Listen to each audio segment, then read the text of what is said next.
मुतालिक थी कि वालिदैन को घर से निकाल दिया जाता था और काफ़ी सारे जो हैं वो इंसिडेंट देखने को मिले।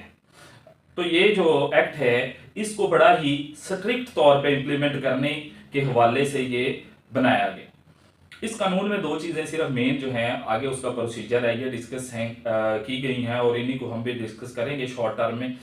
सबसे पहला जो इसका पहले जो डेफिनेशंस वगैरह आ जाती हैं, डेफिनेशंस में एक डेफिनेशन जो मुझे इंपॉर्टेंट लगी वो मैं आपसे डिस्कस कर देता हूँ। Parents means in this act माँ या बाप, दादा या दादी। पेरेंट्स में ये चार बंदे शामिल होंगे, माँ बाप दादा दादी, ये चारों लोग शामिल होंगे। अमूमन हम देखते हैं कि पेरेंट्स में माँ और बाप होते हैं, लेकिन यहाँ पे पेरेंट्स से मुराद, पेरेंट्स की डेफिनेशन जो इस एक्ट के मुताबिक दी गई है उसके मुताबिक माँ बाप दादा दादी। अब जी इसके आते हैं पहला जो तीसरे नंबर पे, वालदैन की बेदखली की जो पनिशमेंट है। पेरेंट्स को अगर घर